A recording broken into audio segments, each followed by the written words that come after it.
지금 일본 정부가 비상이 걸렸습니다. 최근 일본은 중국 자본의 토지 매입에 대해 대대적인 조사를 하고 있습니다. 중국인들이 매입한 땅 근처가 미군 기지와 자위대 거점 인근인 것으로 확인이 되었기 때문이죠. 일본은 이를 국가안보 문제로 생각하고 있는 모양인데요. 오늘 이 내용 좀 제대로 보도록 하겠습니다. 바로 보시죠. 현재 일본 정부는 일본 전국에 있는 무인도 13,400여 곳의 소유 관계를 전면 재조사하기로 했습니다. 이게 왜 그러냐면요, 소유 가치가 낮아서 무인도들이 방치되곤 했는데요, 이 무인도들이 외국 자본, 특히 중국 자본의 매입 대상이 되면서요, 일본 정부에서도 이를 위협으로 느꼈기 때문입니다. 이렇게 시작하게 된 계기는 오키나와에 있는 어떤 한 섬이었습니다. 2023년에 한 중국인 여성은 SNS를 통하여 오키나와에 있는 무인도를 구매했다는 영상을 공개했습니다. 그런데 이게 SNS를 타고 널리 퍼지게 되었는데요, 문제는 이 구매한 야나 섬이라는 것이 주일 미군 기지이기도 한 오키나와의 미군 시설과 비교적 가까운 위치에 있었다는 게 큰 문제였습니다. 이 내용을 파악한 일본 정부는 다른 지역의 무인도도 조사를 하기 시작했는데요, 이렇게 중국 자본이 군사시설과 가까운 무인도를 매입한 게 한두 건이 아니었습니다. 당장 세토네의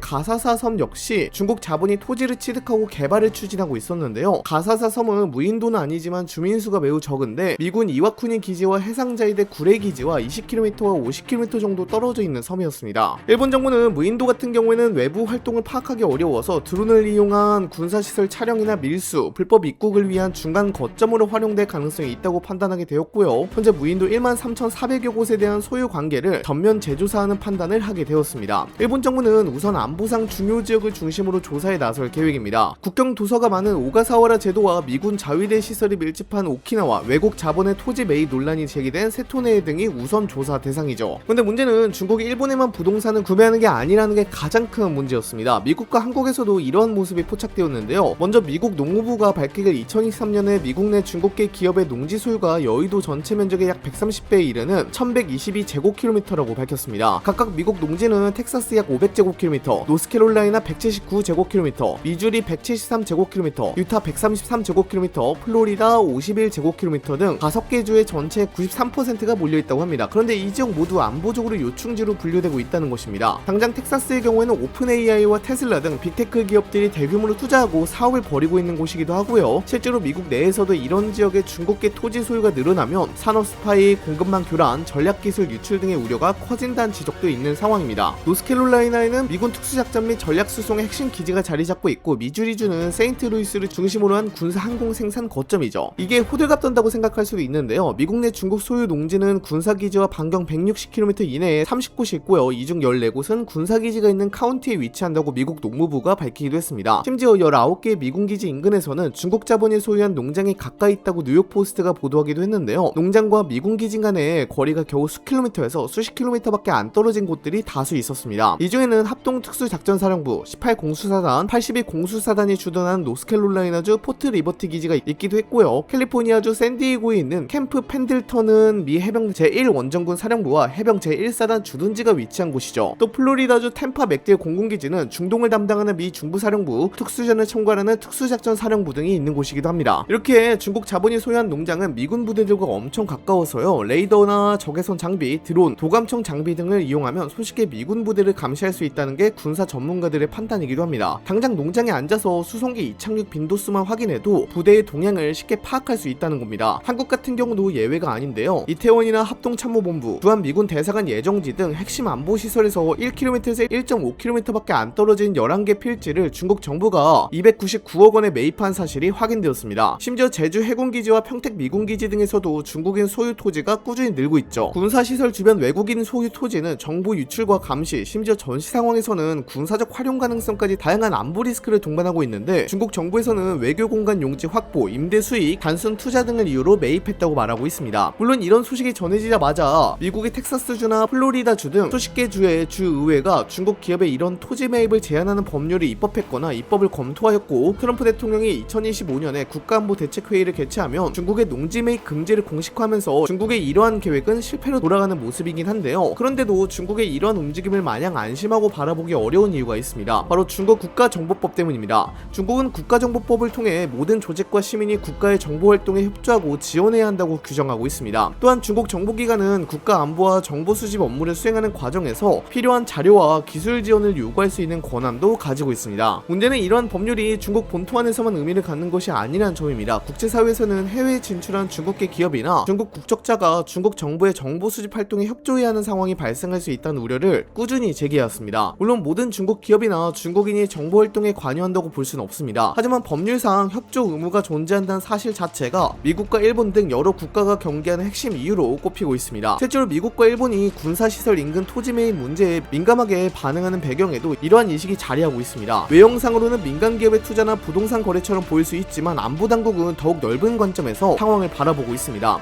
특히 군사기지와 항만, 공항, 통신시설, 발전시설과 같은 국가 핵심 인프라 주변에서 외국 자본의 영향력이 확대될 때 예상하지 못한 정보 유출 위험이 발생할 수 있다는 것입니다. 최근에는 사이버 공격과 해킹 문제까지 더해지면서 우려가 더 커지고 있습니다. 주요 국가들은 현대 정보전이 총과 전차가 아니라 데이터와 통신망, 정보 수집 능력을 중심으로 전개된다고 보고 있습니다. 이러한 상황에서 중국 국가정보법은 미국과 일본을 비롯한 여러 국가의 안보 당국이 주목하는 법률 가운데 하나가 됐습니다. 그래서 지금 미국과 일본은 중국 자본의 토지 매입과 기업 활동을 경제 문제만이 아니라 국가안보 차원에서도 함께 검토하고 있는 것입니다. 실제로 이러한 우려는 최근에도 계속 제기되고 있습니다. 지난 6월 3일에는 미국, 영국, 캐나다, 호주, 뉴질랜드로 구성된 정보 공유 동맹인 파이브 아이즈가 공동 경고를 내놓기도 했는데요. 이들은 중국이 온라인 공간을 활용해 각국의 전현직 공무원과 군 관계자, 정부기관 종사자들을 대상으로 정보 수집 활동을 확대하고 있다고 밝혔습니다. 특히 중국 정보기관과 연계된 것으로 의심되는 인물들이 가짜 컨설팅 업체나 헤드헌팅 회사, 학술기관 등을 내세워 접근하고 있다는 점을 경고했는데요. 표적이 되는 대상도 상당히 광범위 있습니다. 전직 군 장교와 정보기관 관계자는 물론이고 정보부처 출신 인사, 국방분야 연구원, 싱크탱크 직원, 언론사 기자들까지 포함됐습니다. 이들의 수법은 비교적 치밀한 것으로 알려져 있습니다. 처음부터 기밀 정보를 요구하는 것이 아니라 연구 자문이나 보고서 작성, 인터뷰 요청 등의 형태로 접근한 뒤 점차 민감한 정보 제공을 요구하는 방식이라고 합니다. 파이브아이즈는 일부 사례에서 기밀성이 낮은 자료를 제공하는 대가로 수백 달러를 지급하고 이후 더 가치가 높은 정보가 확인되면 수천 달러 이상의 보상을 제한하는 방식이 확인됐다고 밝혔습니다. 특히 군사 동향이나 정부 정책, 안보 관련 정보가 포함된 자료일수록 더 높은 금전적 대가를 제시되는 것으로 알려졌습니다. 중국 정부는 이러한 의혹을 전면 부인하고 있습니다. 하지만 미국과 영국, 호주를 비롯한 여러 국가의 정보기관들은 오래전부터 중국의 정보 수집 활동을 주요 안보 위협 가운데 하나로 지목해왔습니다. 또한 이러한 활동은 온라인 공간에만 국한되지 않는다는 점도 주목할 부분입니다. 여러 국가에서는 중국 국적자가 군사기지와 공항,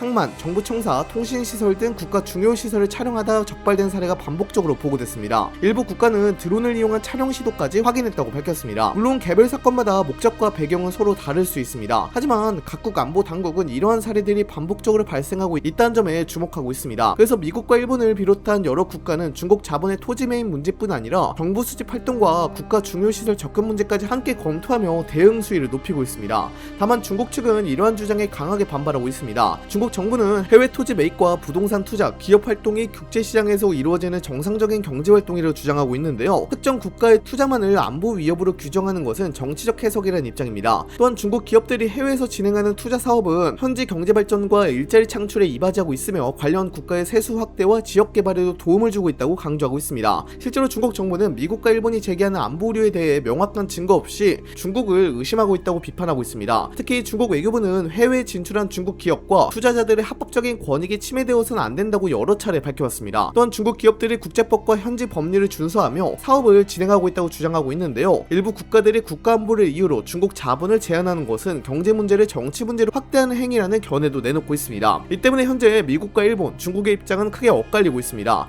미국과 일본은 국가안보 차원에서 경계를 강화해야 한다고 주장하고 있고요. 중국은 정상적인 투자 활동을 안보 위협으로 연결짓고 있다고 반박하고 있습니다. 따라서 이 문제는 앞으로도 국제사회에서 상당한 논란이 이어질 가능성이 높아 보입니다.